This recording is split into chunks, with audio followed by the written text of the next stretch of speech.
ಕೆಆರ್ಪುರಂನಲ್ಲಿ triple murder case ಪ್ರಕರಣಕ್ಕೆ ಸಂಬಂಧಪಟ್ಟಂತೆ ಖತರ್ನಾಕ್ ಆರೋಪಿ ಕೇನಾಥ್ ಕೊನೆಗೂ ಕೂಡ ಅರೆಸ್ಟ್ ಆಗಿದ್ದಾನೆ.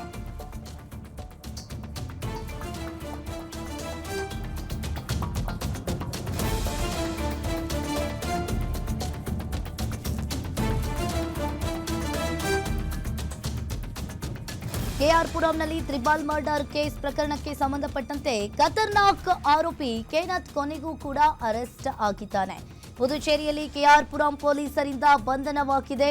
ಇನ್ನು ಶ್ವೇತಾ ಸಿಕ್ಕಿ ಬಿದ್ದಿದ್ದ ಊರಿನಲ್ಲೇ ಇದ್ದ ಬಾಯ್ ಫ್ರೆಂಡ್ ಕೇನಾಥ್ ಇಲ್ಲಿಂದ ಜೊತೆಗೆ ಹೋಗಿ ಆ ಜೋಡಿ ಬೇರೆಯಾಗಿತ್ತು. ಇನ್ನು ಡಿವೈಡ್ ಆಗಿದ್ದ ಜೋಡಿ ಬೇರೆ ಬೇರೆಯಾಗಿ ಪುದುಚೇರಿ ತಲುಪಿದ್ದ ಕೇನಾಥ್ ಮತ್ತು ಶ್ವೇತಾ ಎಷ್ಟೇ ವಿಚಾರಣೆಯನ್ನ ನಡೆಸಿದ್ರು ಕೂಡ ಕೇನಾಥ್ ಬಗ್ಗೆ ಹೇಳದ ಶ್ವೇತಾ ಒಟ್ಟಿಗೆ ಹೊರಟಿದ್ವಿ, ದಾರಿ ಮಧ್ಯೆ ಬೇರೆಯಾಗಿ ಹೋದ್ವಿ ಅಂತ ಹೇಳಿ ಶ್ವೇತಾ ಪೊಲೀಸರ ಮುಂದೆ ಬಾಯಿ ಬಿಟ್ಟಿದ್ದಾಳೆ.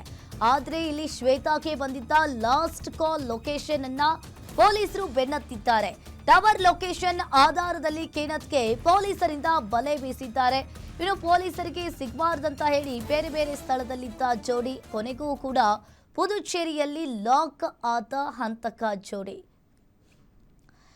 ಇನ್ನು ಒಂದ್ ಕಡೆ ಕೆಆರ್ಪುರಂನಲ್ಲಿ ಟ್ರಿಪಲ್ ಮರ್ಡರ್ ಕೇಸ್ ಪ್ರಕರಣಕ್ಕೆ ಸಂಬಂಧಪಟ್ಟಂತೆ ಇವರಿಬ್ರು ಕೂಡ ಟ್ರಿಪಲ್ ಮರ್ಡರ್ ಅನ್ನ ಮಾಡಿ ಆಕೆ ಶ್ವೇತಾ ತಾಯಿ ತಂದೆ ಆಕೆ ತನ್ನ ತಂಗಿ ಸುಪ್ರಿಯಾಳನ್ನ ಕೊಂದು ಆರಾಮಾಗಿ ಇವರಿಬ್ರು ಪುದುಚೇರಿಗೆ ಹೊರಟಿದ್ರು. ಅಲ್ಲಿಂದ ಬೇರೆ ಬೇರೆ ಆಗಿದ್ರು.